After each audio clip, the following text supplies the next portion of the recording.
မနေ့ကင်းတိုင်းမှာကော်ဖီတစ်ခွက်နဲ့အလုပ်စားလို့ရတော့ကြိုက်လား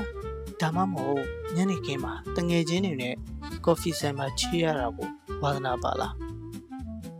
အခုခေတ်မှာဒါဟာတာမန်ကိစ္စဖြစ်ပေမဲ့လွန်ခဲ့တဲ့နှစ်ပေါင်း400ကျော်ကတော့ကော်ဖီဆိုင်ထိုင်တာဟာရာဇဝတ်မှုတစ်ခုဖြစ်ခဲ့မှုပါတယ်။ဘာကြောင့်ဘရင်တွေကကော်ဖီဆိုင်တွေကိုအစိုးရဖြုတ်ချမယ့်နေရာလို့မြင်ပြီးကြောက်လန့်နေခဲ့ကြတာပါလေ။ဒီနေ့ဗီဒီယိုလေးမှာတော့ကမ္ဘာ့သမိုင်းကိုပြောင်းလဲပစ်ခဲ့တဲ့ကော်ဖီဆိုင်ယဉ်ကျေးမှုသမိုင်းကြောင့်ပြောသွားမှာဖြစ်ပါတယ်။အရှေ့လေပိုင်းမှာစတင်ခဲ့တဲ့ကော်ဖီဟာ19ရာစုလောက်မှာဝီယောဘဘက်ကိုရောက်ရှိလာခဲ့ပါတယ်။အဲ့ဒီအချိန်မှာဝီယောဘသားတွေဟာရေမတန်ရှင်းလို့ရေအစားဘီယာနဲ့ဝိုင်ကိုတဏီကုန်တောက်ခဲ့ကြတယ်လို့ဆိုကြပါတယ်။ဒါကြောင့်လူတွေဟာအမြဲတမ်းမူးရီထိုင်မိုင်းနေတတ်ကြပါတယ်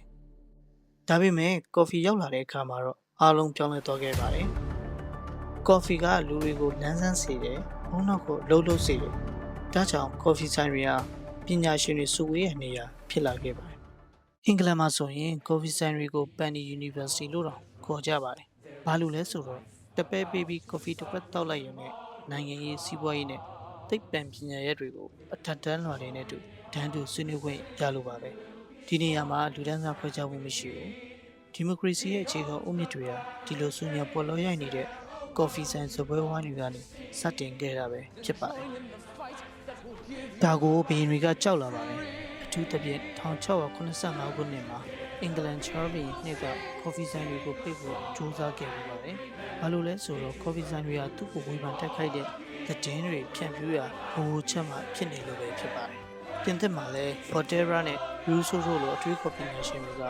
ကော်ဖီဆိုင်မှာပဲလူခွင့်ရေးအကြောင်းဆွေးနွေးခဲ့ကြရင်းကနေ